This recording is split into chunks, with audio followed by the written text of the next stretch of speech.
Madam Speaker, what a pleasure it is to see you in the chair this afternoon. I think you must have planned that just because you knew I was going to speak here.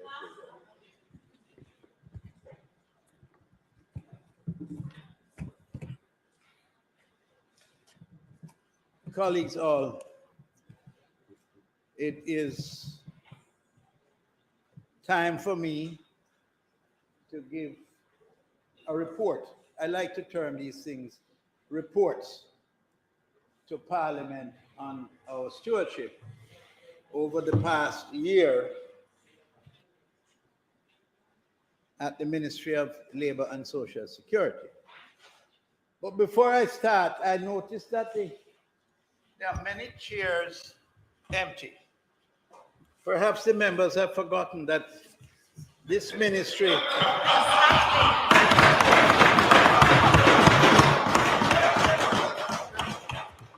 they've forgotten that this ministry is responsible for dealing with farmers. Exactly. Don't give them any. I am here.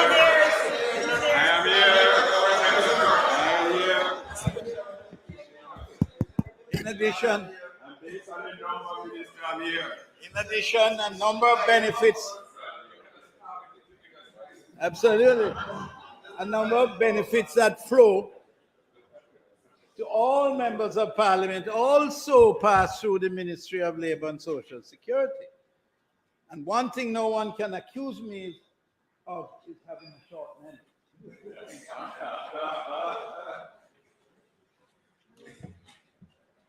My opposition member and counterpart, she is the opposition spokesman on Labour and Social Security.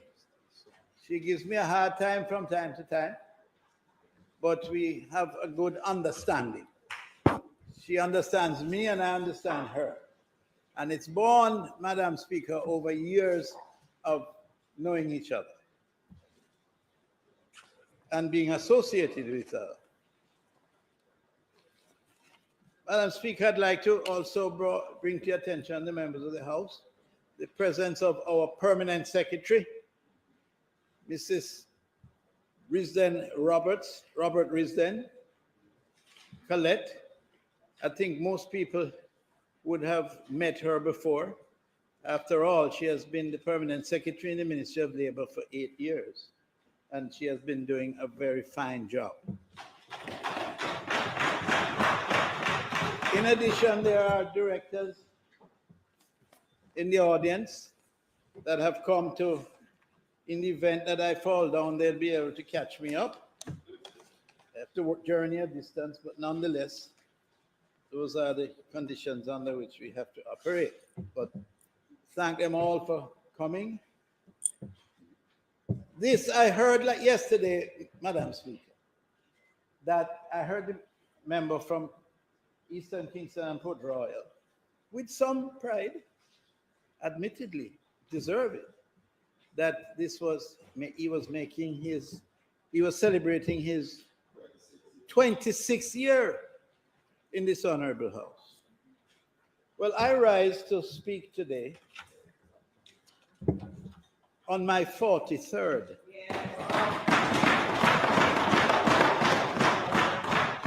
Years of consecutive membership of this house.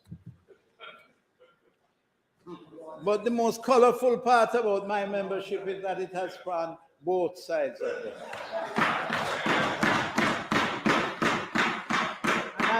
And from time to time, I have found that history very useful.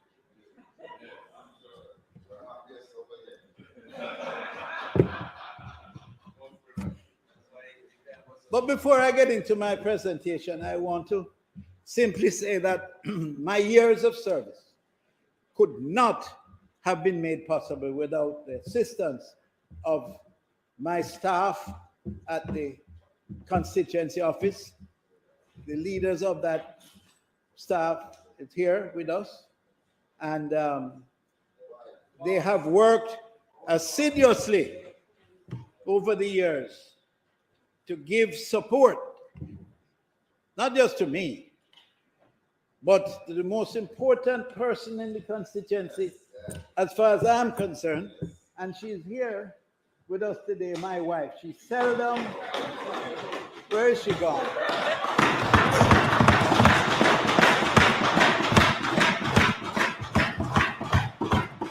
She seldom comes to pass,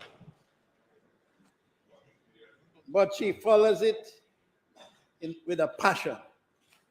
She has been with me from before I became a member of parliament.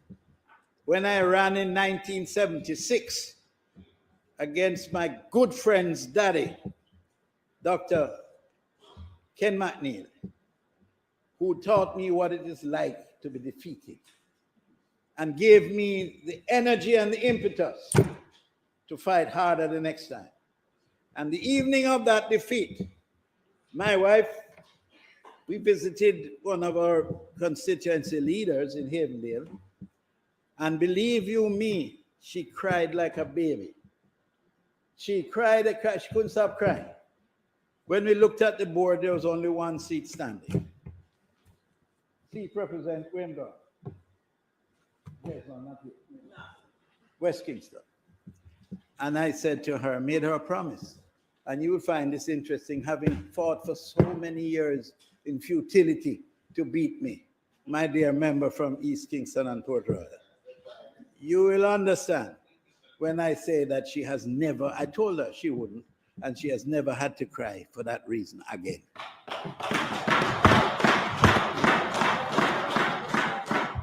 So it's good to be here. I have truly enjoyed the ride, and I continue to do so.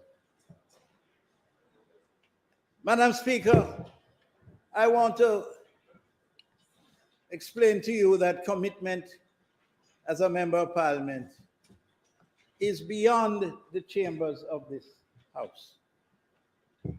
It goes into areas where you make associations with people who have helped you along the way.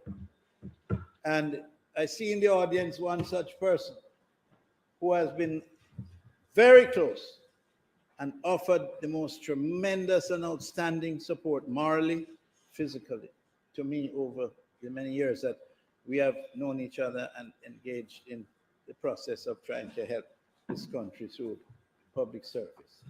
She's sitting right over there beside my wife, Mr. Donya Chin. No longer with me, she has moved on to Ed in the sector that he controls, tourism. But she has found it fit to come and to give me her support today, and I appreciate it.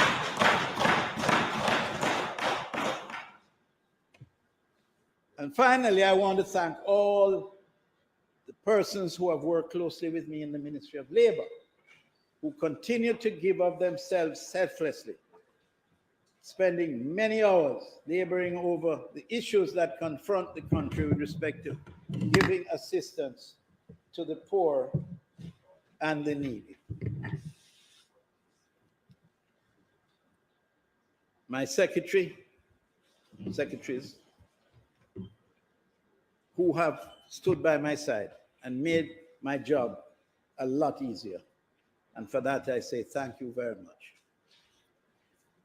Madam Speaker, the Ministry of Labor and Social Security is committed to the vision of developing quality labor and social protection services using modern technology, international best practices, and sound advice to satisfy our clients and promote their social and economic empowerment. The events of the last 3 years have underscored the critical role that the ministry plays in providing opportunity, stability, and social protection.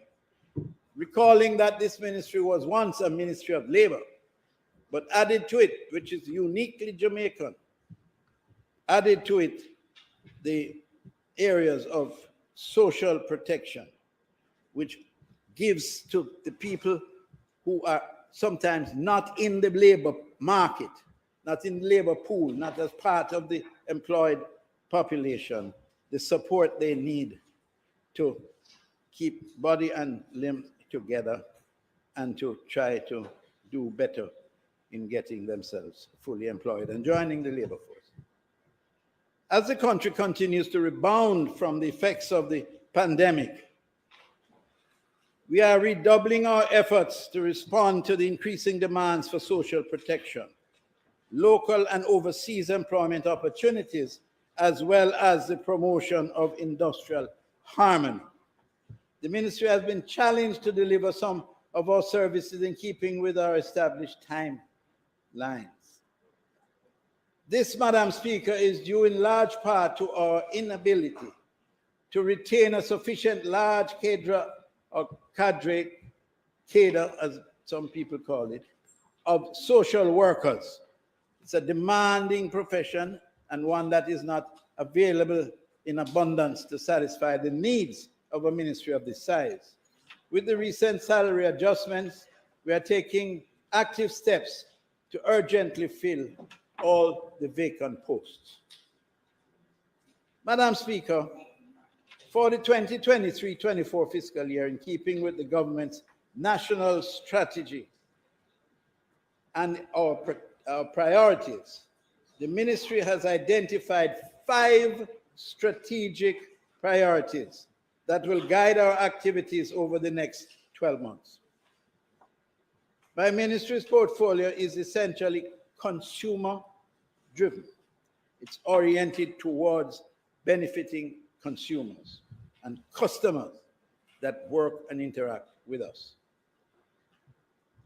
Service excellence and committed leadership in customer service delivery are our most critical and urgent priority. It is essential that we deliver services to our clients with the right attitude in a more timely, and I emphasize the word timely, in a more timely and efficient manner if we are to truly meet their needs. Madam Speaker, we will be taking bold steps to enforce these standards as our new normal over the next 12 months. The identification of the most vulnerable is one of our priorities. We will continue to provide social protection services to the vulnerable groups within our population and seek to expand the range of these services, ensuring that we take every possible step to identify the individuals and families who are in need of those services. We will expand our efforts to promote the transitioning of our informal labor force to formality, get away from informality and become more formal in our approach. We will also work assiduously with employers and employees to foster industrial harmony within the labor market, and we will take the necessary steps to improve employment services, labor productivity, and labor market information.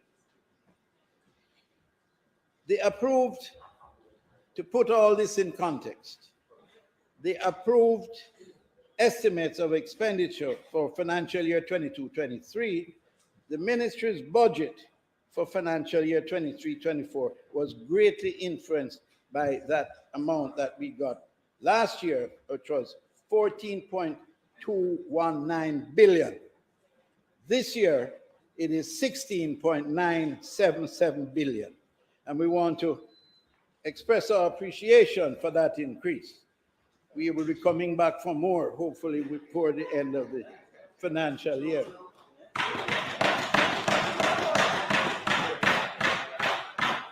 Because we feel thankful for the 2.7 billion increase, but we find that it is a bit skimpy in terms of our demands. I want to express my appreciation to the government, of course, through our Minister of Finance, who has provided these funds for us in one-off grants to approximately 236,000 beneficiaries. I could never complain about the treatment that we have received at the hands of the Minister of Finance.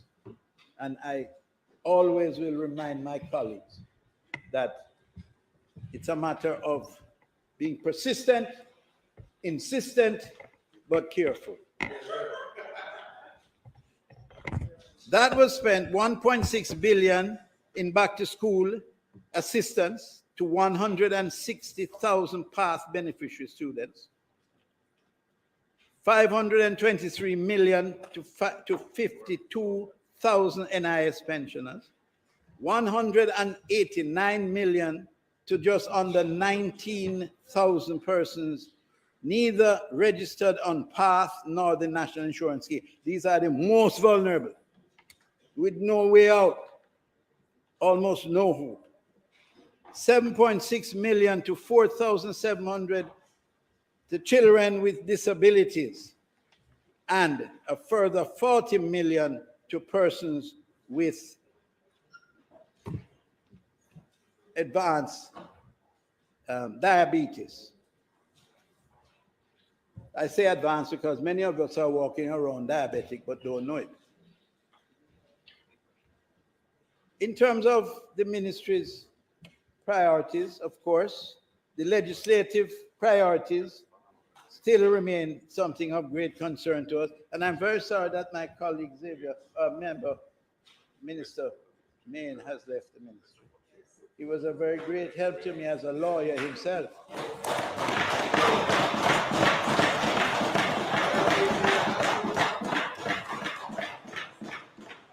And he, in fact, was part of the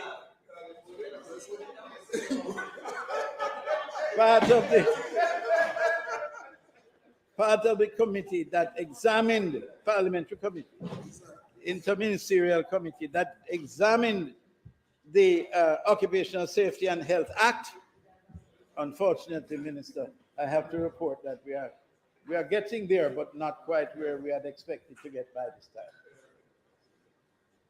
Madam Speaker, the enactment of the Occupational Safety and Health Law is a long-standing matter which spans over 20 years. The Occupational Safety and Health Law is of great importance as it seeks to promote and protect the safety and health of all workers within the workplace. Madam Speaker, you may recall a bill was tabled in Parliament in 2017. And despite being considered by a joint select committee, so understand where my hand is pointing, both sides of the House, a joint select committee of Parliament, the number of concerns increased, led to the introduction of a new bill. At present, the ministry has received a first draft of the new bill, and further drafting instructions have been issued to the Office of the Parliamentary Counsel. While we are awaiting a second draft, the ministry continues to work assiduously to have the bill finalized and submitted to Parliament for its deliberation. So we are trying very hard. It's a tough and complex bill, and it's very knotty in parts, and will need a certain amount of consensus to move us forward. So I'm looking forward to that day. Madam Speaker, the Occupational Safety and Health Bill is very technical, as I said, but we are getting there. The Employment Agencies Regulation Act of 1957 is another matter. In 2014, Jamaica ratified the Maritime Labour Convention 2006, MLC 2006, you recall that too, Minister?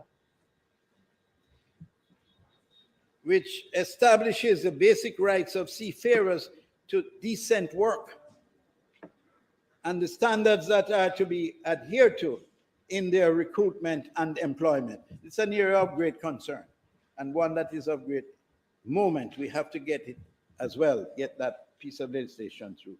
The ministry will therefore be amending the Employment Agencies Regulation Act 1957 to give effect to the standards established by the convention, thereby ensuring employment protection for our seafarers. Amendments to the Minimum Wage Act, National Minimum Wage Order, and Employment Agencies Regulation Act is also one of the matters. Madam Speaker, as Jamaica continues to progressively realize the goal of achieving decent work for all workers, we are very proud of having ratified the Domestic Workers Convention C-189 in 2016, which establishes standards to ensure the effective promotion and protection of the rights of domestic workers. This one is very close to my heart because this union is led by one of the finest Jamaican women that I have had the pleasure of working with, Ms. Price. She's a great lady. And when she sits and explains to, when she sat and, first time I met her, she sat and explained to me her past. I was, I think, visibly moved. She has done a remarkable job. Shirley, congratulations. And I'll tell you better than that. She was, I think I might be speaking out of turn, but nonetheless, the Permanent Secretary is here to back me up. She's occupying premises at a location owned by the NIF, National Insurance Fund, but the Permanent Secretary and the Director spoke to me only very, very recently to say that while she loves this location, they believe they have found a better location. And she has, and I think she has visited and she will love it, fall in love. It's bigger, better suited for what she has to do. Perfect location. God is good.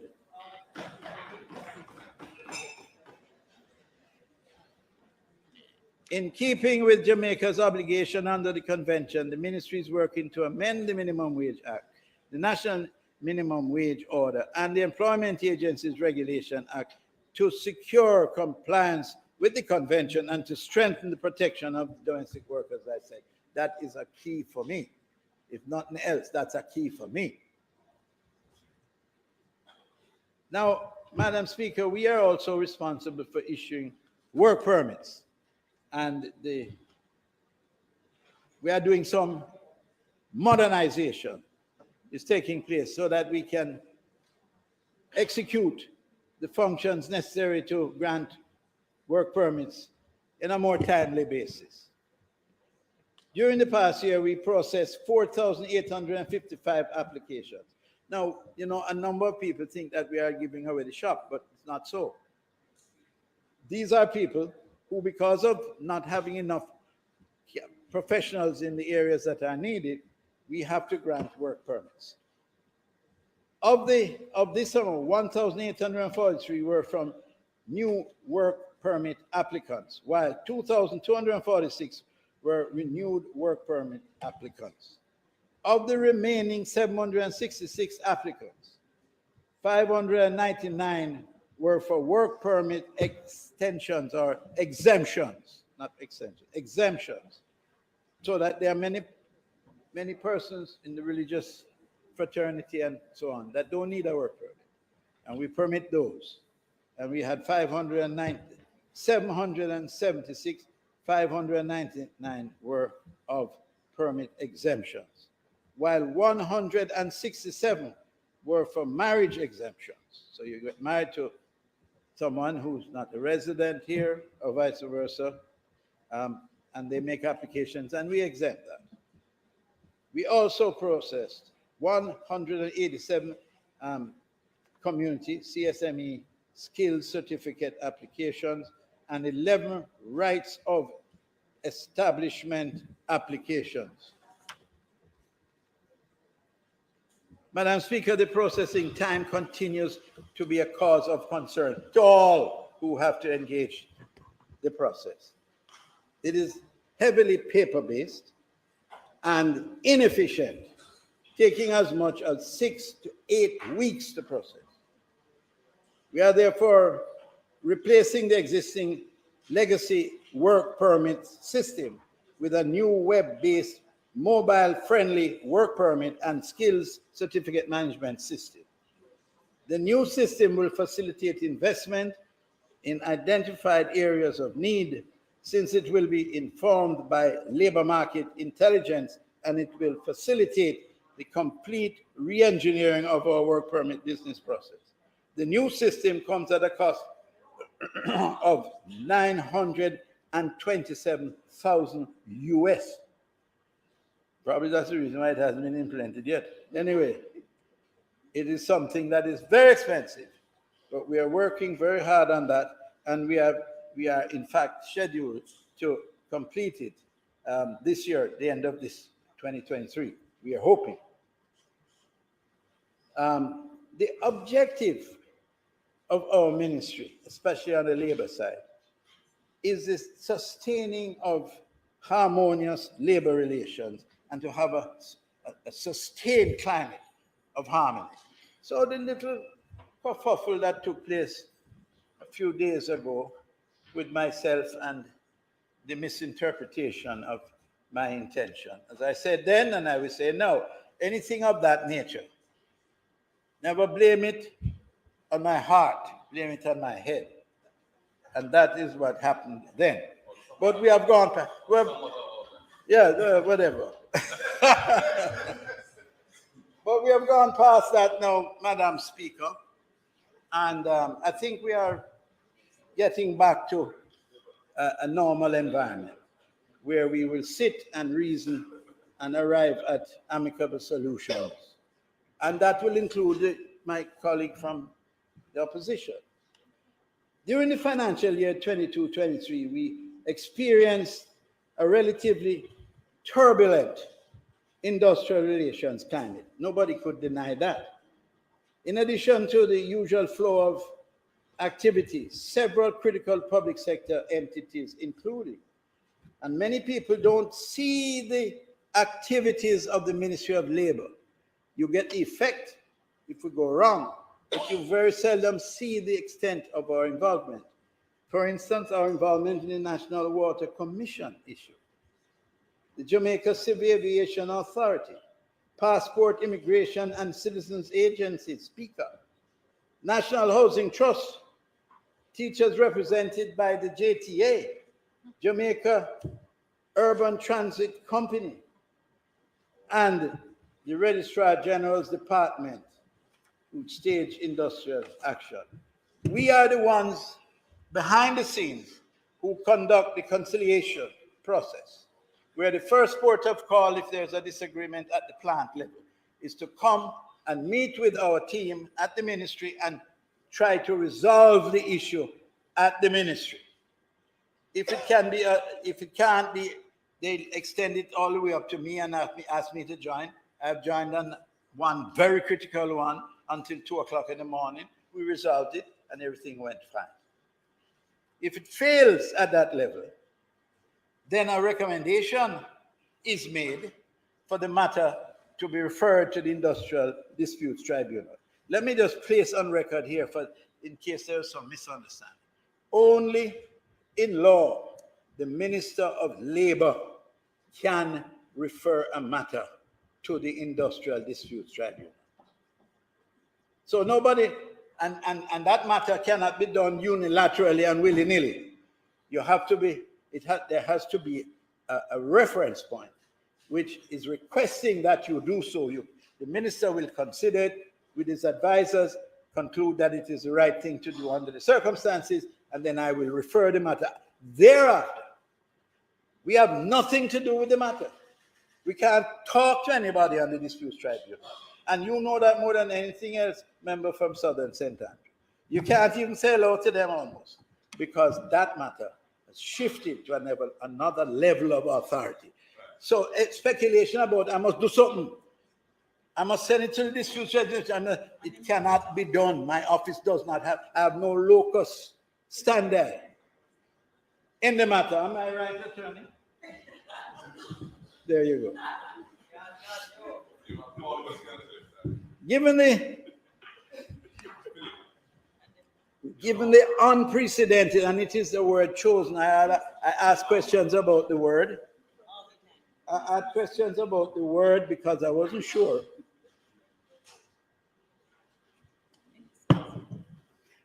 Given the unprecedented demand for the Ministry's industrial relations and related services, we have responded by revisiting the existing structures in order to ensure that we are more responsive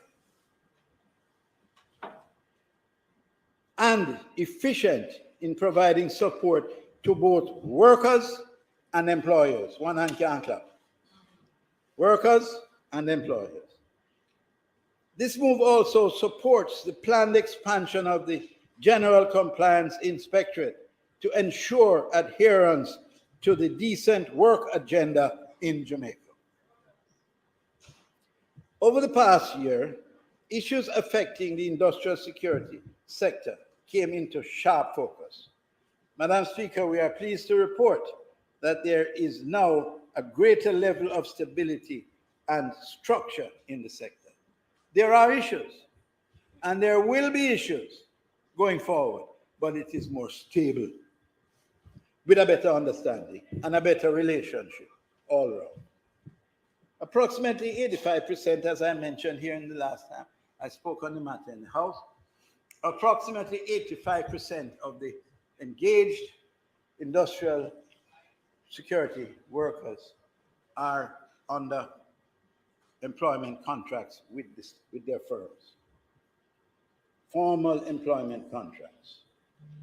We are cognizant that there remains disquiet in some companies, and therefore, Madam Speaker, I am committed that the Ministry's Industrial Relations team will follow through to ensure that every worker's complaint is adequately addressed. I am proud to say, Madam Speaker, that during Workers' Week 2022, we completed the Workers' Monument in downtown Kingston by mounting on it the bust of activist Miss Aggie Bernard. And I had the pleasure, along with the Minister of Sports and everything, to put that bust in place and to celebrate the occasion.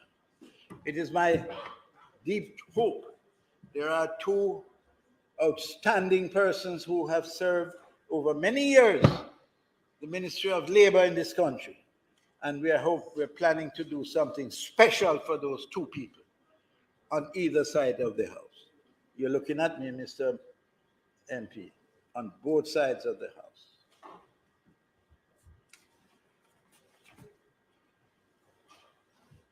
Madam Speaker,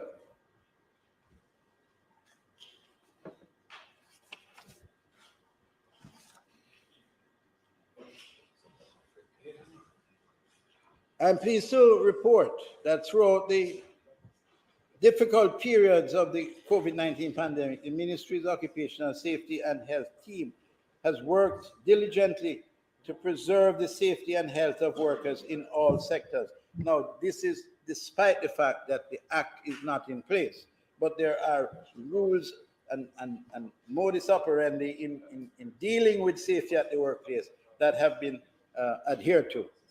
We have consistently surpassed our targets for inspections because we have a team that inspects all building structures, especially large hotels and so on. And we're seeking to reduce the occurrence of serious and fatal industrial actions. Madam Speaker, while we applaud the increase in construction projects island-wide, there has been some significant shortcomings on the part of contractors and developers in maintaining safety practices at the workplace. And we certainly are pursuing everything in our power to ensure that these occurrences are minimized. In response, Madam Speaker, the Ministry implemented a vigorous strategy for promoting increased awareness and compliance with safety and health regulations across industries, with particular emphasis on high-risk factors factories, and construction projects. And you will notice that we have gotten 2 more members in the House, my colleague, friend, So they'll get some from her. who is fully seized of what I said when I started. I have no doubt that he probably heard it on the television. So he ran in here. This strategy resulted in a 33% increase in the monitoring and inspection rate of construction projects in the 21-22 fiscal year, and a future increase of 17% in the 22-23 period. Over the past year, the ministry received reports of 192 accidents compared to 221 in the previous year. So we are moving in the right direction, slowly but surely. Of this figure, 141 accidents occurred in factories as against 174 last year. Accidents at construction projects decreased by 1 from 43 to 42. It's insignificant in terms of numbers, but very critical as a direction. However, reported accidents on the docks more than doubled, moving from 4 in 2021 to 9 in 2022-23. You hear that, Minister? The docks. This is a cause of great concern. The number of reported facilities was reduced from the previous year's figure of 7 to 3. One occurred in a factory. Fatalities. One occurred in a factory, one at a construction project, and the other at the dock. Madam Speaker, I must emphasize that although there has been a reduction in the fatal rate across the industry, we are at this ministry certainly not satisfied with the numbers. We're not satisfied. We maintain that one fatal accident is one too many. We'll be doing everything in our power to see to the correction of that level of occurrence. The program of advancement through health and education path is one of the most critical areas of the ministry. Madam Speaker, the government remains committed to providing social protection to Jamaican families through the program of advancement through health and education, short form PATH. In the 2022-23 financial year, the ministry provided income support of $9.5 billion to 130 families. So you can readily appreciate the significance of this program. Of this amount, approximately $2 billion was spent on back-to-school grants for PATH students. Many people in here are not even aware of it because there is little involvement in the process among members of parliament.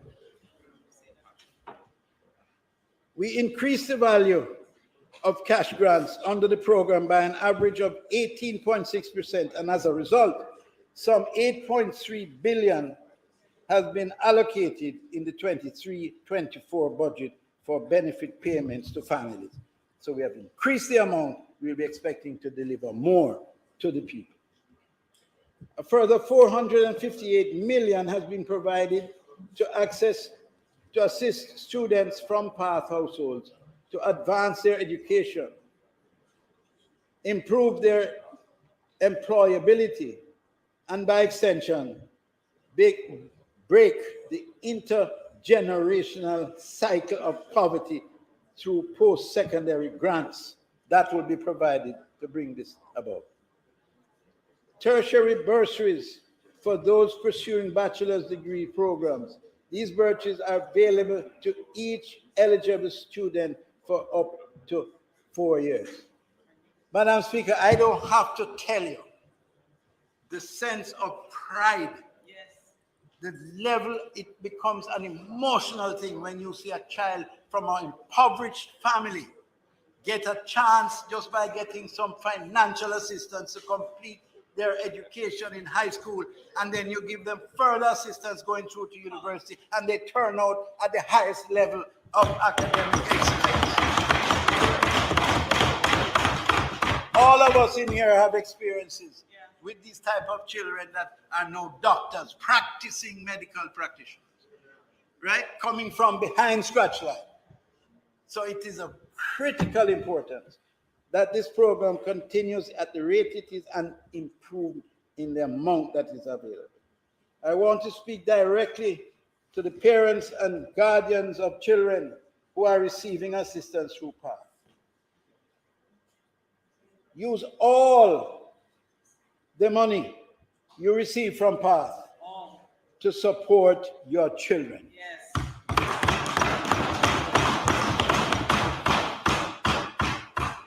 Take them to the health centers for their checkups and send them to school every day so that they can be healthy and educated.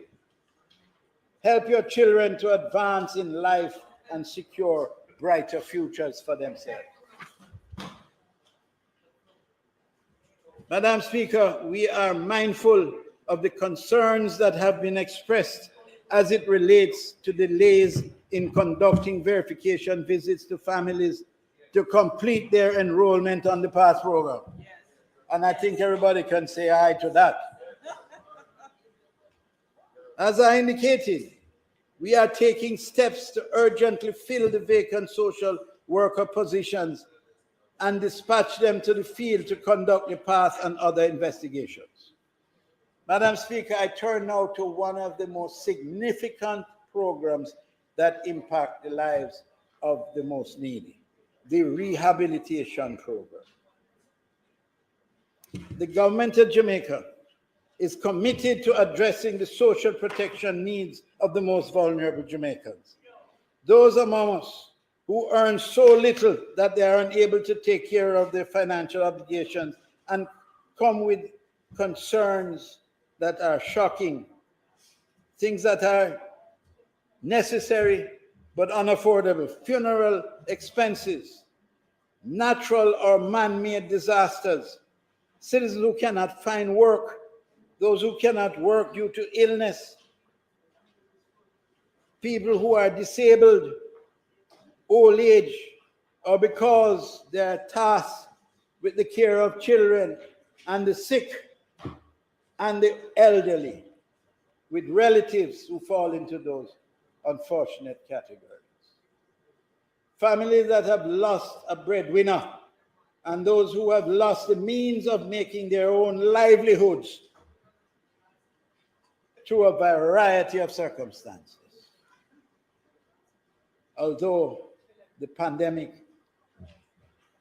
has subsided, the financial needs of many Jamaicans continue to escalate beyond their capacity to cope. Yes. Through the rehabilitation program, the ministry provides a range of grants to address some of the urgent financial needs that are related to these circumstances, such as grants that provide support for small or micro income generating projects. Many of us as MPs in here don't know the extent or scope of that program. Compassionate grants to assist with urgent medical and funeral expenses. Yes. Emergency assistance to victims of disaster with the provision of cash grants and in-kind support such as food, toiletries, and bedding. And education and social intervention grants to help cover school-related expenses. For the first 7 months of 2022-23 fiscal year, the rehabilitation program spent approximately 253 million in grants, assisting some 5,648 families. Additionally, under the Special Economic Relief Program, we delivered grant payments totaling 169 million to just under 17,000 persons who were not registered under the program of advancement through health and education path. These persons were identified at the constituency level as facing severe economic hardships. And I take special pride in the fact that it was an initiative that I started when I learned of the situation, and we created a team of youngsters, unemployed, who would be surveying their communities to assist in this exercise. There are over 100 of them operating throughout Jamaica today. Now, our major plans for 23-24. Madam Speaker, for the upcoming year, we have identified a number of strategic priorities to strengthen our delivery of services. As I promised to do this when I came in here for the first time, I gave my first speech in this house. This place is hot, it's true. Do you have anything, Madam Speaker, that can cool us down a little?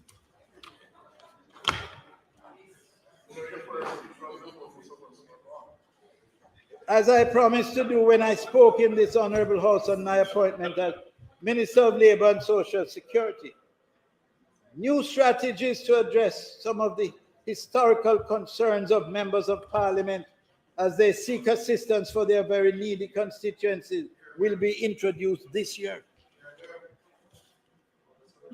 These are expected to strengthen, or should I say improve, the level of collaboration between the people's representative, my parliamentary colleagues. We will therefore be undertaking a review of the policies governing the rehabilitation program designed to facilitate greater involvement of our parliamentarians.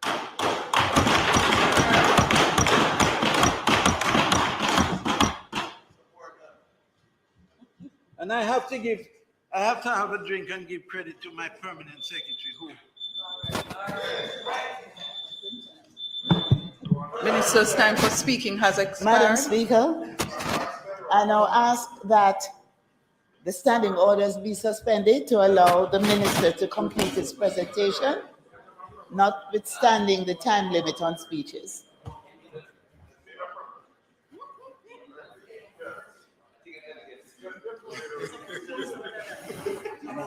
I stopped drinking. I don't drink anymore. The question is that the minister be allowed sufficient time to complete his presentation. Those in favor? Aye. Those against? The ayes have it.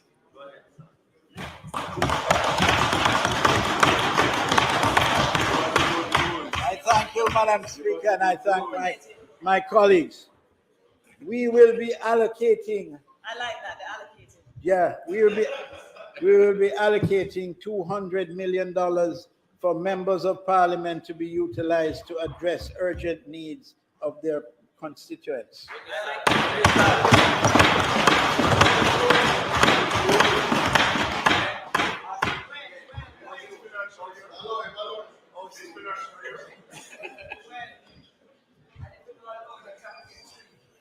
In addition, we are increasing the allocation under the short-term poverty intervention program, which incidentally was started by a former colleague, Kelly, MP, Minister Kelly.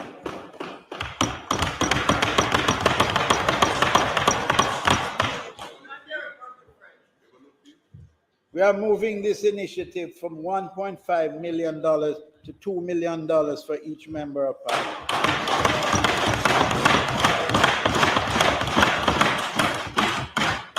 Also, Madam Speaker, in the coming weeks, each member of Parliament will receive the name and contact details of a social worker that has been assigned to their constituency.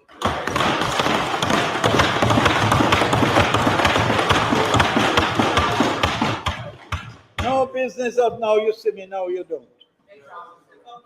They will be a permanent part of your constituency operation.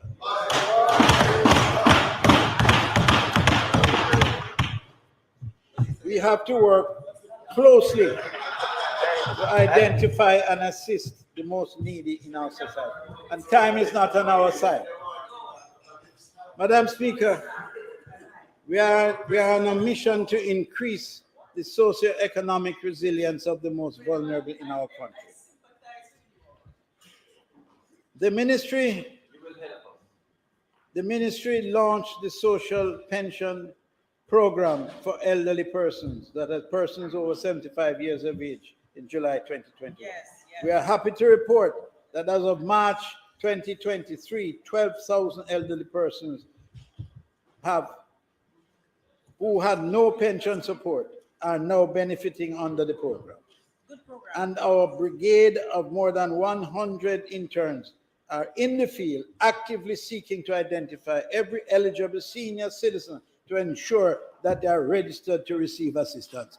This is what will be done in each constituency with additional help from the Ministry of Social Security. We are aware that some eligible seniors have been experiencing difficulty registering on the program owing to the lack of documentation.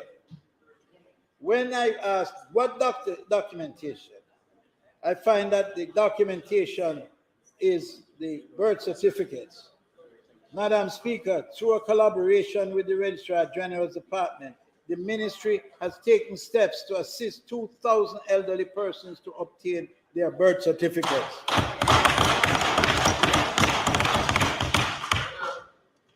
Permit me to speak directly to my elderly brothers and sisters who need assistance.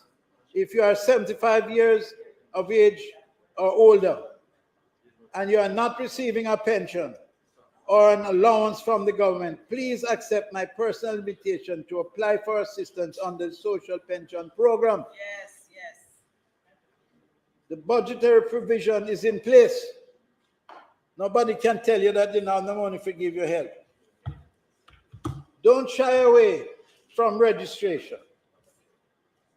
Get in touch with your parish office, your Ministry of Labor and Social Security parish office, and we will provide the necessary support.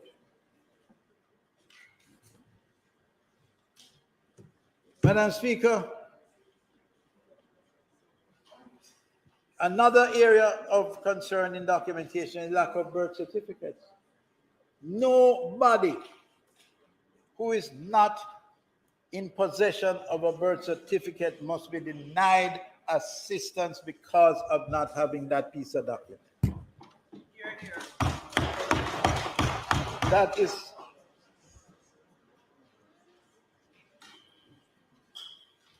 Madam Speaker, the Special Intervention Program, SIP, maintains its objective of empowering the country's youth and providing them with sustainable employment opportunities, facilitating on-the-job training and nurturing and nutrition and culture and self-reliance through education and entrepreneurial support. For the financial year 22-23, 530 such youths were placed in short-term employment with private sector companies for periods of 6 months each, allowing them to gain valuable work experience and earn an income. 33% of these young people came from households supported by PATH. These young people are the future of the country, and the ministry is deeply indebted to the numerous organizations that participate and collaborate with us to lift our young people from a state of welfare to lure them, and that lures them into crime and into being more productive citizens of the country. In addition to the employment component, the social intervention program includes an entrepreneurial and educational assistance component that emphasizes community service among participants. For the period April 2022 to March 2023, 345 youths were assisted to achieve their educational goals through education assistance grants, PASS, totaling $44 million. 72% of this funding provided tertiary education support. Madam Speaker, The skills training initiative under the program currently provides assistance to 627 persons from path households and pursue skill certification through a partnership with Heart NSTA Trust that pays them a stipend and transportation. Madam Speaker, the programs under the Ministry of Labor, for many, are programs that you're not aware of.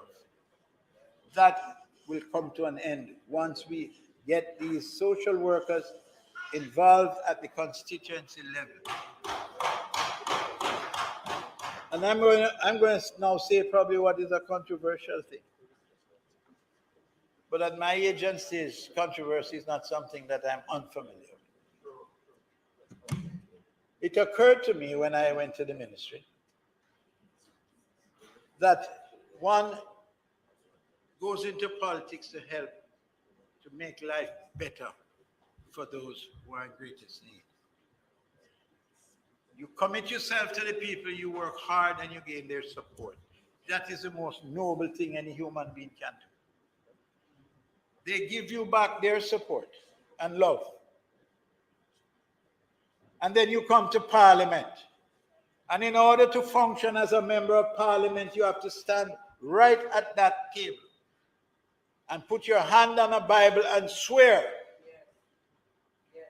to assist the people in your constituency who need help. I don't know of any other area that anybody who works in any agency in government have to take that oath. Yet, people are in doubt as to the credibility of those who go through that process called members of Parliament. Worse yet, ministers of government at the highest level. So we do all of this and we work hard and we earn through our efforts with the assistance of the public sector and the private sector money to support the most vulnerable. And then what do we do in practice? We take all that money and we hand it to the bureaucrats to spend. They decide whether you get a loan or you don't. They decide whether how much you get as a benefit to help a poor person bury their loved one. And the member of Parliament is shunned because the member of Parliament has some stigma or something that prohibits him or her to participate in that process. That has to stop.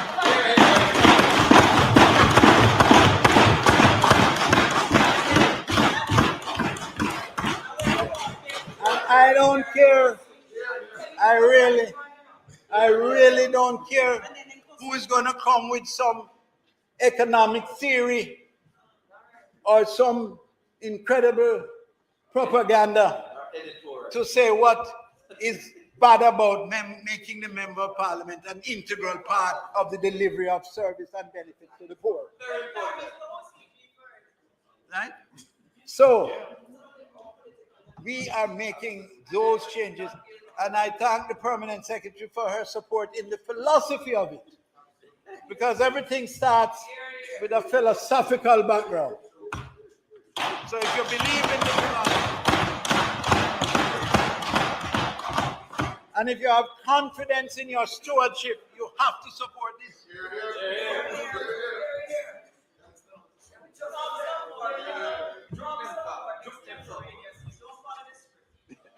I feel I know I could do that. It's true. Madam Speaker, she don't realize how true she is. Because the fact of the matter is I've come to realize, having run out of time so long ago,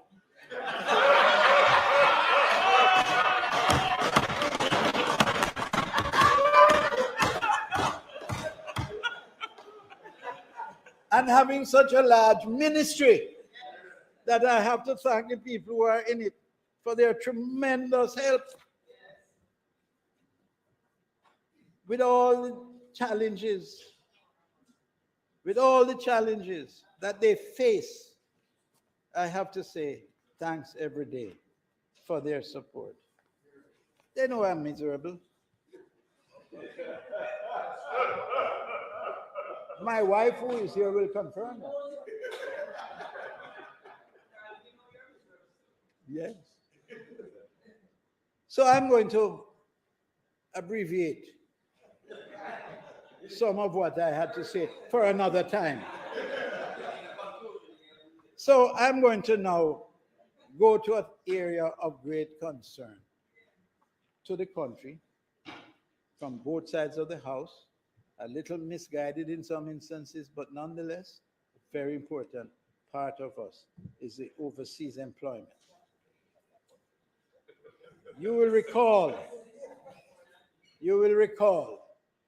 that there was a big kerfuffle about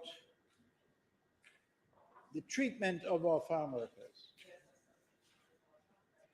And so I didn't come out on the good side of that, because I usually say things as truthfully as it occurred to me. And when asked about it, I said, with the level of criticism that I heard, having visited there, mark you a few farms, I said nothing jumped out at me that would equate to what I'm hearing. My opposite number took me on, and so I said, in light of that, and taking advice, as I always do, we sent out a fact-finding mission.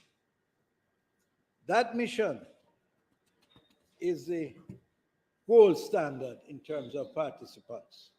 You could hardly find a more qualified group. And also, you must also give me credit for selecting the cover, by the way. Yeah, I was looking at that. It's like a holiday camp. Yeah, and to cut deliberate. It reflects the charm and beauty of our people. Anything better than that? Oh yes, she's a farm worker. She's on the job. No, this is a farm worker. They have women. They have women who work on the. They have women. Strawberry. They have women who work on the farm. Some of, I must say here, just very quickly, one of the persons who returned, one of the persons who made a big fuss about this treatment of our locals, identified a particular farm. I went to that farm. It wasn't the most tidy of them all, but it wasn't the worst by any means. Because in fact, having left where they live, came over to the owner's house. And on his veranda, there were two large crates. One was full and the other was partially full, almost full. And they were full of things that they had, that through her savings and what have you, she had purchased to send home, because she was on the last leg and she was going home in a month or two. And she had these two massive crates on his veranda. This is the very farmer that they were abusing. No, I said to you, he was not the most diplomatic when he spoke. But the fact-finding mission went to that farm. But you will hear the results. Specific findings: over 70% of respondents believe that the treatment for from their employer was either good or very good. 70%. When those who left, they felt that they were fairly treated, and rating increased to 90%. 90% felt that they were fairly treated. No, I am not saying that the place is perfect. By no means. No means. I'm not saying it's a perfect situation. As I would say that farming in Jamaica is not perfect either. But the fact of the matter is, when asked specifically if the farm owners treated them with respect 87.1% said yes. 87.1%. In fact, on one of the farms identified as such, the workers during focus groups and one-on-one meetings, because this was so extensive, they had focus groups. You don't just walk through and you form an opinion. Rejected out of hand the notion that such conditions existed on their farm. That's the very farm that was identified as being so atrocious. The overall assessment of the conditions of the Jamaican farm workers were described as good. Discovered, however, were pockets of poor labor and industrial relation conditions, particularly outside of Ontario. The province of Ontario is responsible for the majority of our farm workers, by far. From our own assessment, this is a quote, from our own assessment, we were able to observe a deep sense of, and I want this house to listen to this, we were able to observe a deep sense of pride and fulfillment among the vast majority of farm workers. This is a gold standard committee. A gold standard committee. 73.7% stated that they willingly worked on their days off in order to earn more money, not by force. Only 2.5% felt as if they were being forced. 2.5%. 70% of the contracts range between 5 and 8 months. Well, we know that, and we're trying to get it extended, but the weather thing. With just under 30% on 8-month contracts. We want to extend more on 8th month, but that depends on the type of crops. 85% said they were never transferred between farms during the period of their contract, and those who were transferred stated that transfers were due to the completion of work on their previous farm. In other words, until them farm and them done work on the farm, they are never transferred. And how it works in practice is that they would welcome, where if a farmer is finished with his crop, he send them over to the next one to help the other farm. So they earn extra. 60% said they worked exclusively in the fields. 8.8% worked in greenhouses. 7.6% worked in packing houses. It's a variety of activities. Approximately 93.6% said that they do not work when ill. If they're sick, they do not work. 93.6% said that, yet the reports that you read say, oh, when they're sick, they're forced to work. Among those who worked during illness, 21% said they did so because they feared of losing their jobs. 21%. 35% of respondents sought health care, and of that number, 10.4% said they did not receive access to health care. Only 10%. They sought health care, only 10% said they didn't receive health care. That is 90% said they received health care. The reasons for this was assessed as being due to non-insurance of health cards, non-acceptance of health cards by doctors, and the exclusion of certain health coverage like tooth extraction from the coverage. In terms of living conditions that were condemned out of hand, conditions vary across Canada. In Ontario, most of the workers rated their living conditions as between good and very good. That's where the majority of farm workers are. 7% of respondents gave positive reviews of their housing and living conditions, with 30% saying they were excellent and 40% saying they were very good. In terms of cooking facilities, 30% said excellent and 48% said very good. In terms of bathroom facilities, 24% said excellent, 44.8% said good, a total of 69.2%. When asked if the housing facilities were clean upon their arrival, 95% of them said yes. 95. But there are challenges, and I would never come here and mislead this honorable house by saying there weren't challenges. One of the challenges that we face, and steps have already begun to take shape as to what we are doing about it. We are acting on it. Fifth, in terms of the assessment of the liaison service, the people who go and visit these farms, 55% said satisfactory. 52% of the women were dissatisfied and 45% of the men. But overall, 55% was satisfied. 74.4% were satisfied with the services in Ontario, which is the majority area, which had a negative rating of 6.6%. 11.3% were satisfied in British Columbia, with a 38.7% negative rating. That has to be addressed, and we have already taken steps to deal with that.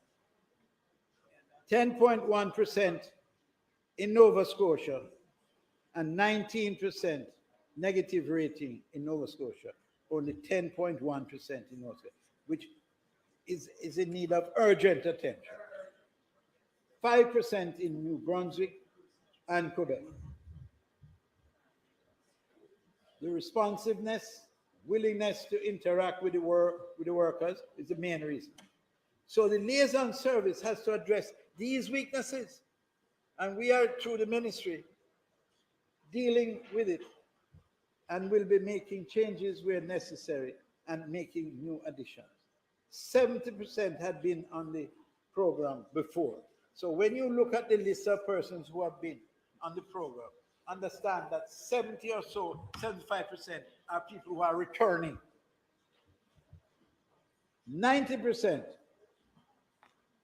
said their preparation before leaving Jamaica was positive and helpful, so that we prepare them for the journey ahead, explain to them what they're getting involved in, and 90% of them said that the preparation was very helpful and positive. 87.7% said the experience rated from fair to excellent. Only 12.4% rated as bad or very bad their experience. 25% of workers said they received no visits nor treatment by the liaison officer. That has to change. 25%. No receive no visits. They have every resource you can imagine. You want a job as a liaison officer, what you want? Talk about member of parliament.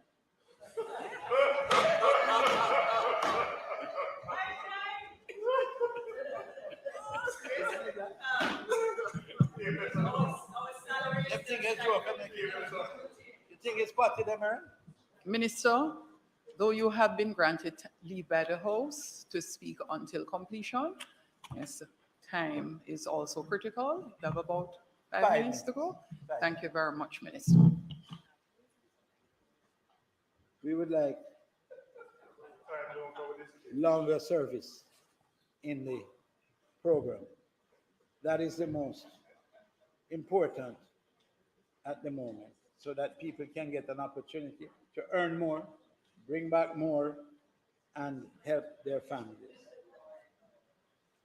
Madam Speaker, I am not intending to utilize the 5 minutes other than to say that the other areas in the ministry that we are responsible for will have to be the subject of another debate, because the areas are so many, so complex, so involved, not to say anything about the National Insurance Fund that covers a vast portfolio, the Productivity Center, the Council of Disabilities, and we just completed the Disabilities Tribunal, which will give teeth to the determination as to how well they comply with the treatment of the disabled. There are many areas that we have to speak about that ought to be of great national importance. In addition, I think we have circulated the data, statistical data, so you can go right through. So, Madam Speaker, with that, I thank you for your patience and your support and everything that goes with it of being the Speaker of the Excellent House today. presentation, Minister. Thank you all very much. And God bless you. We will now invite the Member of Parliament for St. Andrews Southwestern to make her presentation. Could you please assist?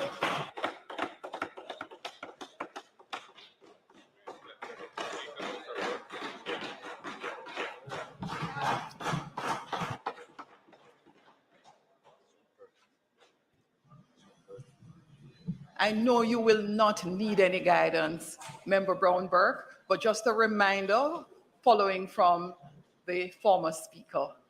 We have 30 minutes with some leeway to complete the presentation. Thank you very much, Madam Speaker. I'm one of those who I allow experience to teach me wisdom. And so today, as I begin, I just want to, if I can find my first page. Oh gosh. If you give me a minute, Madam Speaker, I don't know where my first page is.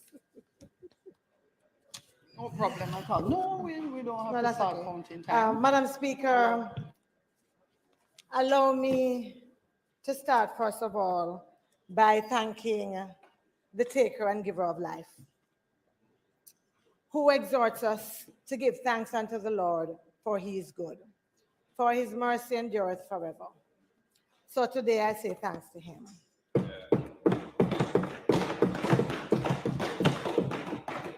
I also had intended to thank the speaker that you are representing today for her guidance and patience, and thanks to the able staff of the Houses of Parliament who really have made the work that we do here so much easier with their professional support and dedication. Madam Speaker, I have been chosen by the people of St. Andrews Southwest to serve as their Member of Parliament and their representative. I am therefore always conscious of their concerns, their hopes, and aspirations whenever I speak. I commit to continue being faithful to their cause and to act with integrity and humility. To my Southwest family, some of whom are in the house today, I say thank you for your continued confidence in me.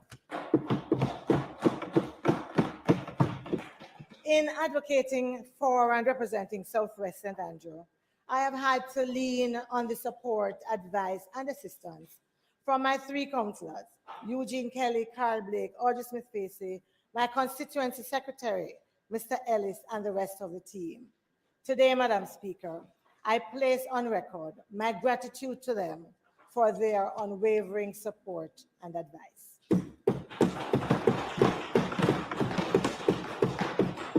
I would also like to specially thank my office and support team, Lexi, Gail, Doreen, Marcia, Juby, and Nash, who have been extraordinary in my quest to provide consistent and quality representation. I must also thank, Madam Speaker, the Most Honorable Portia Simpson Miller, without whom I would not be standing here today.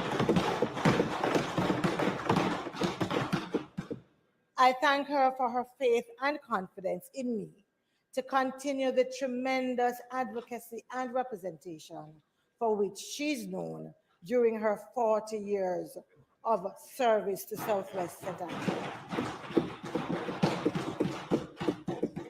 A million thanks also to all those Jamaicans who offered prayers and well wishes during her recent hospitalization.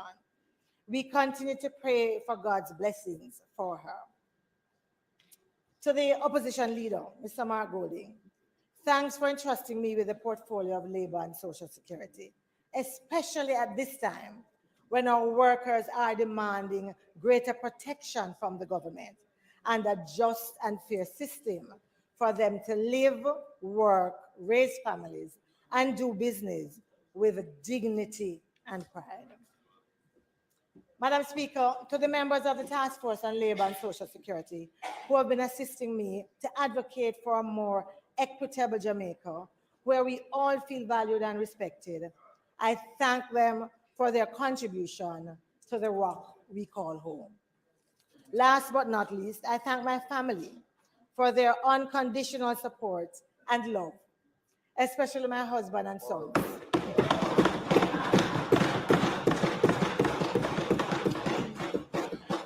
My dear Papa, my sisters, and other members of the family who are often called upon to shoulder responsibilities for which they did not sign up.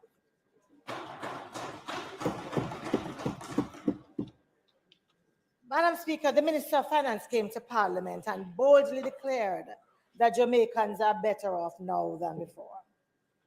At the same time, the Prime Minister also took many of us to task for suggesting that things are not as rosy as they made it seem. Madam Speaker, I understand the conundrum and why it's easy for some members in this House to think that everything is hunky-dory. They have no clue what Bob Marley meant when he said, "Rain a fall, but the dust it off." Rockstone has never been their pillow. They have never gone to bed with saucer crackers and some mint tea. I know those stories well, Madam Speaker. As Bunty says, poor people fed up, and you know the rest. Every Jamaican knows that if you owe a man and you agree that you're going to pay him each week, and you have made allowances in it from the little money that you get, and then you see that you have a little extra, it makes sense to buy a little more rice, a little more flour. That way, the children will be assured of a cooked meal and they don't have to go hungry. Or maybe you can buy Alaska porridge so they can go to school with a little breakfast in their belly. Madam Speaker, this is what the leader of opposition meant when he spoke about cushioning the crisis, allowing them an opportunity to do a little bit more of some basic things. Our families, our workers, our youths, and our seniors are struggling to survive. It is particularly more difficult for them if they are living with disabilities, on fixed income, or in the informal economy.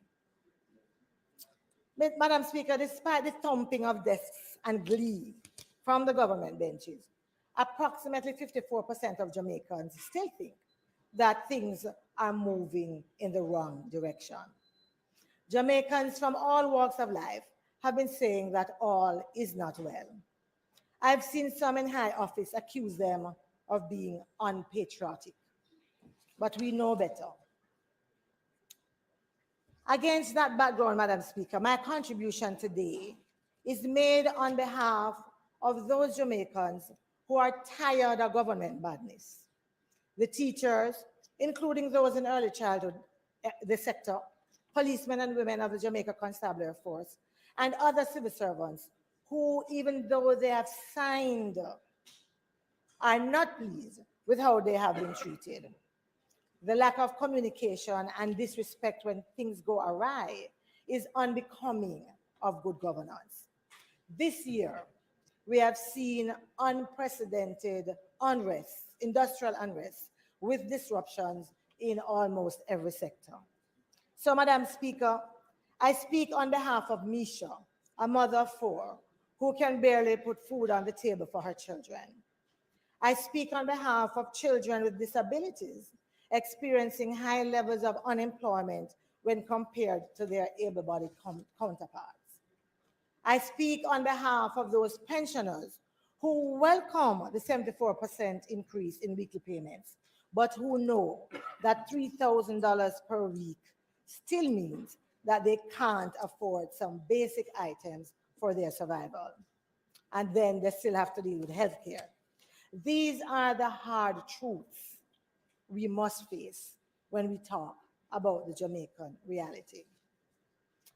Madam Speaker, as people flee our shores for a better life, and we have seen so many of that in the newspaper, we also hear members of the private sector and the Prime Minister himself saying that they can't find people to work and suggesting that we need to look at importing labor. At the same time, the government talks about the lowest unemployment rate and the tightness in our labor market.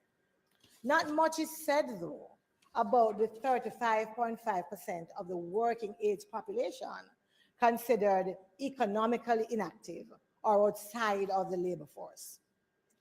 It means, therefore, that before we think of importing labor, we need to really understand what's happening with these 35.5% Jamaicans. What is really responsible for this large number of disconnected individuals? What is the role of HEART and other workforce programs in resolving the situation? And why can't they train and certify more Jamaicans to meet the needs of industry? These are the questions that we need to answer. Madam Speaker, these answers are important to fashioning solutions for the current labor force concerns, and it also needs leadership and political will. Madam Speaker, truth is, in many ways, the conditions of labor still mirror economic structures on the plantation, with emphasis on low-wage employment and a large informal sector representing as much as 40% of total economic activity. And when you think of all of that, Madam Speaker, it means that we have to ensure that there's protection for our workers. But I'll come back to that. Madam Speaker, I want to deal with the issue of farm workers up front. And I will read from my prepared text because I know how much time I have and I will not divert by anything I've heard here today. Many Jamaicans were shocked at the initial responses coming from the minister regarding complaints by our farm workers, who were asking for reasonable protection, acceptable working and living conditions, a safe and confidential, listen to this, a safe and confidential mechanism to report issues, an assurance of independent investigations, and a pathway to residency as a way of protecting their rights as workers. It has taken almost 1 year for us to have the minister return with an update in the form of comments on the report, and he has tabled the report here today. The truth is, we need some details, and I'm not sure if they're in the report or not. I've not had a chance to read it, as you would imagine.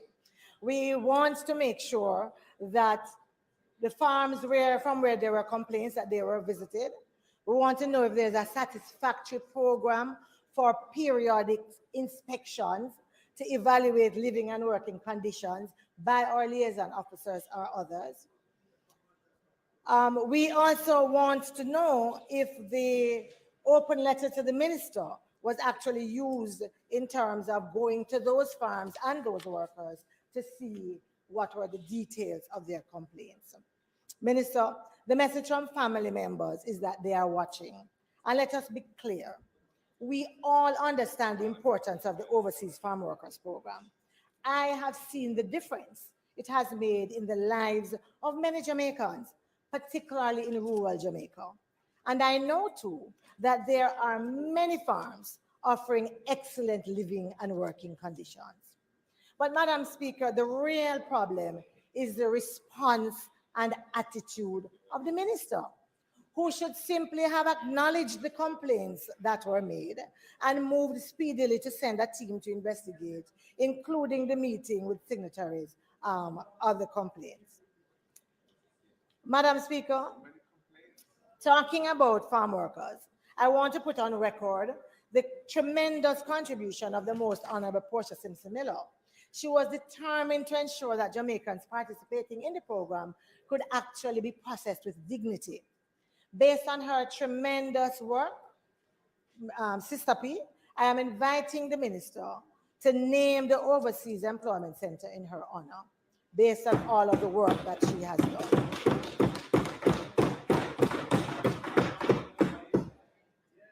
No, which prior knowledge? Madam Speaker, let me deal with the issue of the security guards. The backbone of the security infrastructure in Jamaica.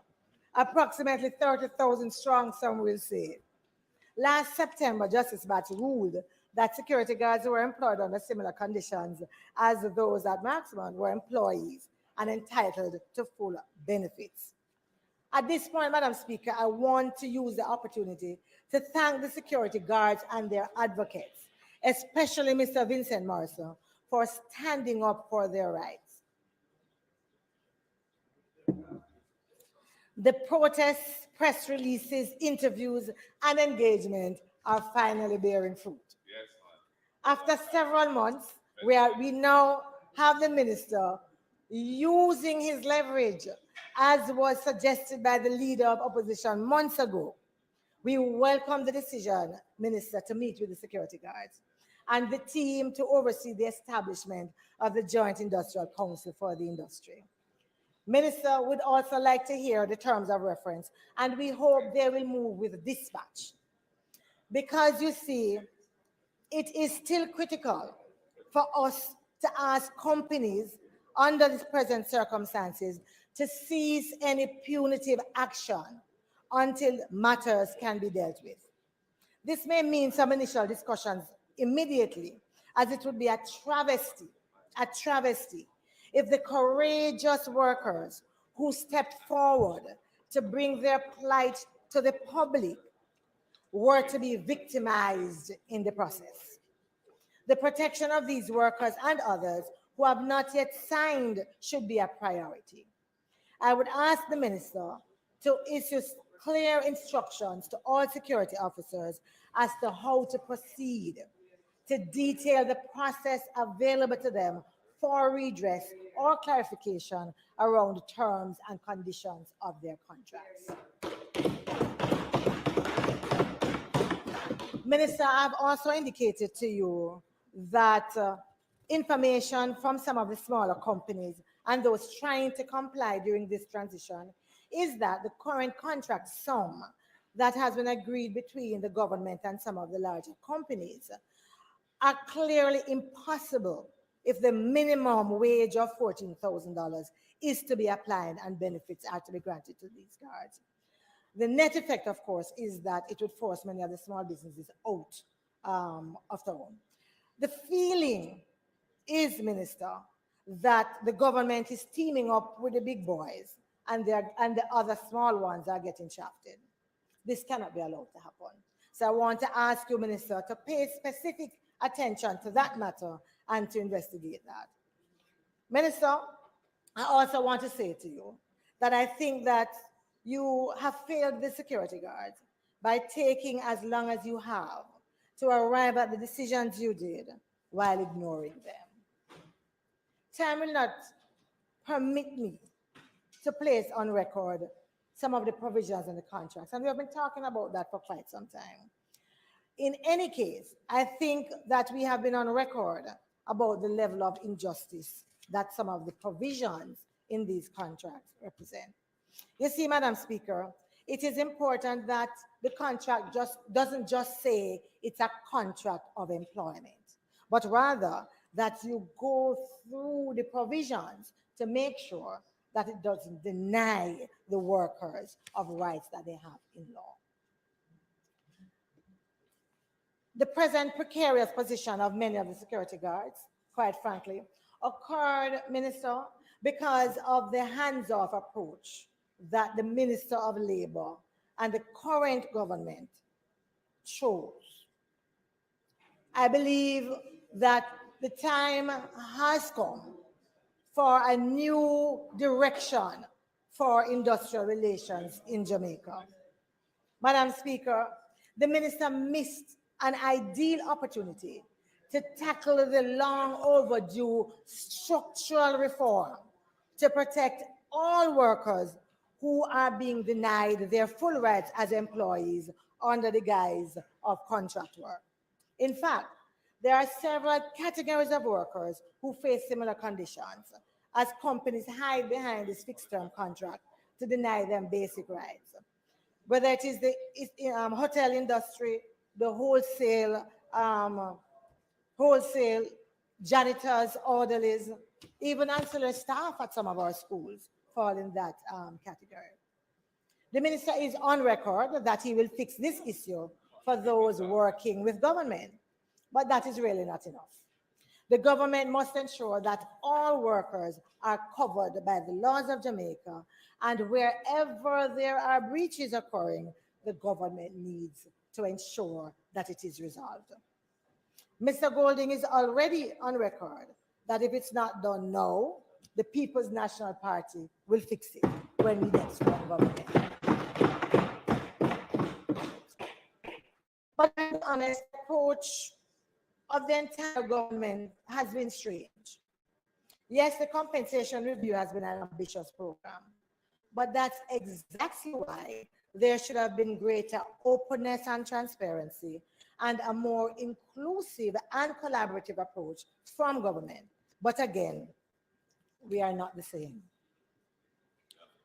The People's National Party has a strong record of defending workers and championing important progressive laws. That is who we are. And that's the reason why we say time comes for a new direction of industrial relations, one that is more harmonious. Livable wage. Let me use the opportunity to welcome the increase in minimum wage that has been announced by the government. True, it's not the 100% increase that was promised back in 2016, 7 years ago. Yes, it is not. In fact, this increase of 44% is nowhere near what was expected from them in their campaign promise back then. But that is where we are. Madam Speaker, the leader of opposition and our spokesperson on finance have both been on record as well, calling for a livable wage. And we are hoping that the government will begin the discussions that could get us there. Again, if it's not done, when the next PNP government comes to office, we will ensure that there is a livable wage. Madam Speaker, I understand that there are some government agencies that routinely sign contracts with service providers who are not able to pay their workers a minimum wage. When workers inquire, they are told that the company is waiting on a decision from cabinet. So, Minister, I'm calling on the government of Jamaica to lead by example and ensure that the contract sums keep pace with the increases of minimum wage, so that the third-party companies are able to actually pay them because they claim that is currently not being done.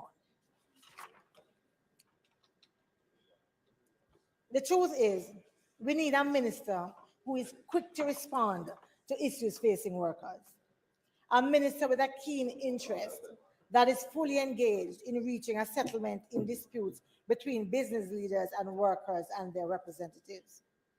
Madam Speaker, today we have workers, industrial relations practitioners, business leaders yearning for the days when the minister showed a real interest in improving the industrial relations climate. At this point, no one can be blamed for coming to the conclusion, Minister, that there is no interest in these issues, or that you don't care or simply cannot manage your portfolio responsibilities. The truth is, the minister has failed our farm workers, he has failed our security guards, he has failed in the promise to meet the minimum wage increase that was promised of 100%. So what is left? Yeah, you didn't hear that before. They, yes, yes, in 2016. In 2016, it is 70. It's 77 years hence. Minister, time come either for a new Minister of Labour or a new approach to Labour. The truth, though, is that the silence of the Prime Minister in the face of these failures place him too under the spotlight. And the assessment is not favorable at all. In fact, many are thinking that time come for a new Prime Minister as well. Madam Speaker, I think most Jamaicans will readily agree that there are serious poverty, inequality, and exclusion issues that have resulted in Jamaicans feeling isolated on the margins of society. This inequity is maintained by an education system that is sharply divided along socio-economic lines. The opposition spokesperson on finance reminded us in his contribution to the budget debate that 20% of our population is estimated to live below the poverty line and 30% live in informal settlements. It is becoming more and more obvious that the working class is becoming the working poor. And that has implications for the kind of support and protection strategy that need to be developed. Madam Speaker, when we speak of sustainable development, we focus on the economic issues. And these days, the environmental issues have become sexy and fashionable. However, we often ignore the third component, which is the social component. It isn't until social cohesion is threatened and we become concerned with negative behaviors like indiscipline, crime and violence, and deteriorating social norms that we become concerned. We are often moved to action focusing on the manifestation of these issues, but not what is at the center of our dysfunction, the exclusion, systematic inequalities, and the stigmatization. And so with that, Madam Speaker, I turn to the issue of persons with disabilities.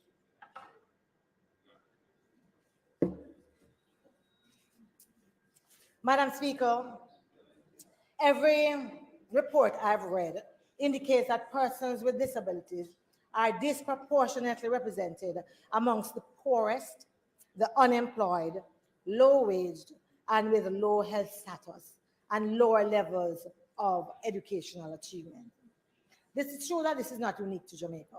However, in Jamaica, persons with disabilities are also faced with issues of stigma, discrimination, marginalization, and social exclusion, and are often forced to or believe that they need to live in the margins of society.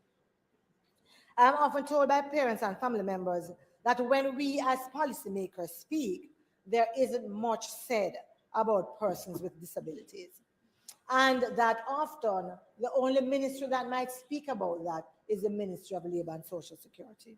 We need to move beyond that because the single greatest task that is facing us as a country is to build an inclusive society. We must create conditions for persons with disabilities to see Jamaica as the place of choice to live, work, raise families, and do business. I heard the minister speak about the Disabilities Rights Tribunal, and I am glad that we are moving closer, because the truth of the matter is that without the establishment of the Disabilities Rights Tribunal, the law becomes almost a paper tiger and a symbolic move and nothing else. In terms of education, the highest level of education attained by most persons with disabilities is primary education, which indicates that there is significant work still to be done in terms of ensuring accessible infrastructure, adequate resources, and trained teachers. Healthcare. Access to healthcare is also limited for a number of persons with disabilities, again, due to the issues of in accessibility. The truth is that we have to call on our municipal corporations to ensure that the provisions in the Building Act actually are monitored, and that the new building designs also conform with the rights that are guaranteed to persons with disabilities. Madam Speaker, I want to talk now. I want to move a little bit now to the issues of our seniors. Madam Speaker, it cannot be such a difficult task for the government to put a plan in place that calculates and pays pensions on time.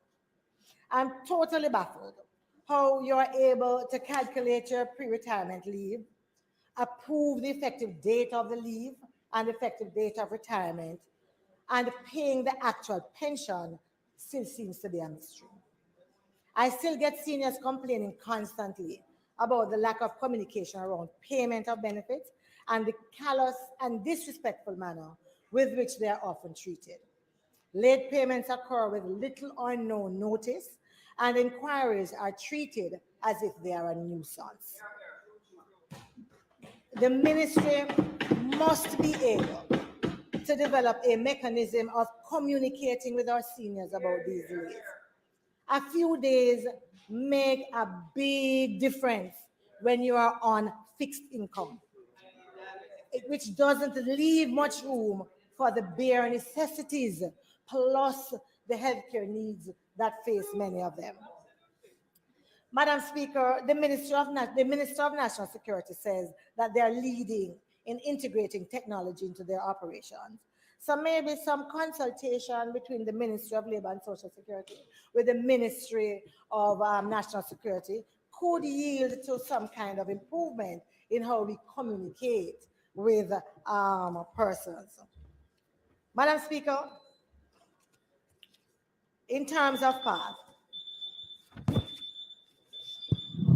The member's time for speaking has expired. House Leader. Madam Speaker, in keeping with your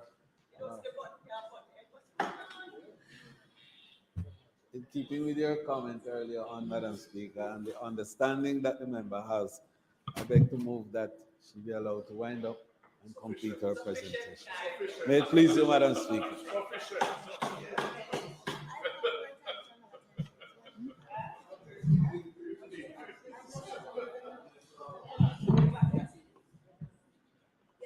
I thought you might have another 10 minutes. The question is that the member be allowed 10 minutes to complete her presentation. Those in favor? Those in favor? So you need 10 minutes. So you need 10 minutes. So yes. Those in favor? Thank you very much. Those against? The ayes have it. Madam Speaker, after the experience last year with you and I have no intention of asking for a minute over the 10 minutes. As MPs, we all have heard of the difficulties. Thank you very much, colleagues. We all know of the issues with getting people on the PATH program, and we have heard from the minister about some issues that are going to be done. Minister, I'm still concerned that we cannot get an effective partnership between the Ministry of Education and the Ministry of Labor and Social Security to deal with our children on PATH. Despite what he said when I come in here and ask the questions, there are still too many guidance counselors who turn to us as MPs and corporate sponsors to deal with children who are in need. Yes? Yeah, especially for food. So we need to find another way of doing that. Madam Speaker, this Andrew Holness-led administration has failed to deliver to the most vulnerable amongst us. The most honorable Portia Simpson-Miller often spoke about balancing the books while balancing people's lives. This profound concept of the role of government about equity and creating an inclusive society is what I believe is missing in what we are seeing. These, I agree, are foundational principles of the PNP, and the next PNP government under Mark Golding is fully committed to ensuring this balance. You see, we understand that the duty of a responsible government is to design its policies and programs to effectively cover those that are most in need. Time comes for a new direction in our approach to poverty reduction.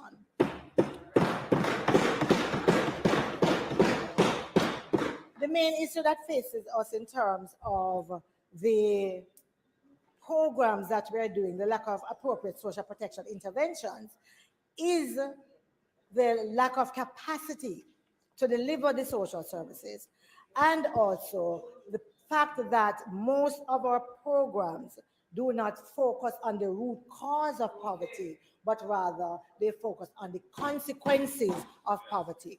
When you do that, you really don't have an opportunity to break that intergenerational cycle of poverty. Madam Speaker, I would have loved to speak a little bit about the importance of decolonization, because I believe that it is at the heart and soul of making sure that Jamaicans who come from the background that we come from, many of whom look like me, with hair like me, speak like me, that they can become proud of their Africanness. If we are to talk about decolonization, that too has to be part of what we talk about, so that they can feel proud, we can feel proud of who we are and of how we speak, so that we can learn the history of our ancestors, so that we understand where we come from. Our African people in Jamaica constitute the poorest and most vulnerable under our monarchy, and will still be at the lowest economic rung in the new Republic of Jamaica unless they are made to feel proud of both our ethnicity and our nationality. Madam Speaker, throughout the history of the People's National Party, we have been true to the cause of workers. We have brought legislation from minimum wage in 1974, equal pay for equal work, the right to be unionized under the LRIDA, compulsory recognition of trade union, and compensation for unfair dismissal through the IDT. That's our history. Our PNP government understands that harmony is essential to good industrial relations, and we are convinced that only through an inclusive society can there be any real shared prosperity. So the next PNP government, Madam Speaker, will make the necessary legislative changes to remove any ambiguity about the definition of workers and their conditions of employment. The next PNP government will undertake a series of reforms to ensure greater social protection for Jamaicans working in the informal economy. We will encourage the establishment of joint industrial councils in industries where there are high levels of employment, but there is no common standard for working conditions and no union representation. We will bring comprehensive legislation to eliminate abusive contractual arrangements that deprive employees of their rights. We will ensure that regular national labor market surveys are done to determine the demand for jobs and the factors affecting availability of components and a productive workforce. We will ensure that the content and methods of training through HEART, CPTC, and other training institutions are evidence-based and data-driven. And we will treat actively with the stigmatization and discrimination faced by persons with disability through robust public education. The next PNP government will ensure that local authorities allocate resources to ensure that the construction of all new buildings adhere to the provisions in the Building Act and are in keeping, as I said, with our commitment to access to persons with disability. We will also ensure that greater resources are provided to increase the educational performance of persons with disability. Some of that sometimes just simply include specific training of our teachers. The next PNP government will place emphasis on preparing persons with disabilities for employment. We will also review our national pension scheme to ensure sustainability and impact. And we will review national health insurance schemes to ensure broader and more effective coverage. Madam Speaker, we will undertake a comprehensive review of the social protection programs such as PATH to ensure improved targeting and broader coverage. Madam Speaker, fellow Jamaicans, as I have said and I have shown, it is time for us as a nation to chart a new direction for labor in Jamaica. Thank you very much.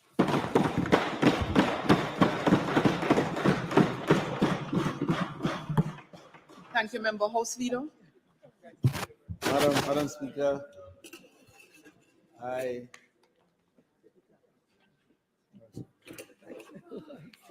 rise to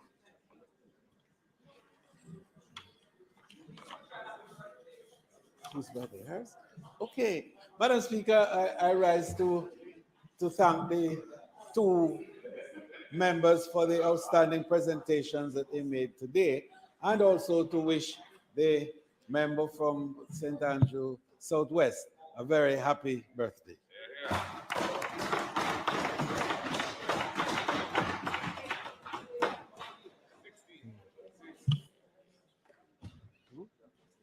Oh, and just to indicate, I'm advised that the Deputy House Leader and Minister of Gender Affairs, Sports and Culture, her birthday is tomorrow. So since we won't be here tomorrow, we want to wish her in advance. Happy birthday, happy birthday. So it's a wonderful day for everyone. I tell you, Madam Speaker, I beg to move, therefore, that the sectoral debate be suspended until May 2nd, when the speakers would be the Minister of Justice and the Minister of Agriculture. May it please the one to speak. The question is that the sectoral debate be suspended. Those in favor? Those against? The ayes have it. House Leader. Madam Speaker, I beg to move for the recommittal of all the items on the agenda which gave way to public business. May it please the Madam Speaker. The question is that we move to the recommittal of the items listed on the agenda prior to their suspension. Those in favor? Those against? The ayes have it. Statement by ministers. Announcements. Laid on the table of the House today are copies of the Ministry of Labor and Social Security Statistical Supplement for the financial year 2022-2023. Bills brought from the Senate, petitions, papers, reports from committees, notices of motions given orally, questions and answers to questions, motions that may be made at the commencement of public business requiring notice, motions relating to the sitting of the House, motion for leave to introduce bills, presentation of bills without leave of the House first obtained, public business. Madam Speaker, it is not intended to do any further business for the day. I therefore invite you to adjourn this Honorable House until May 2nd at 2 p.m. for the continuation of the sectoral debate. May it please the Madam Speaker. The question is that the House do now adjourn for Tuesday, May 2nd, 2023 at 2 p.m. Those in favor? Those against? The ayes have it. This Honorable House now stands adjourned.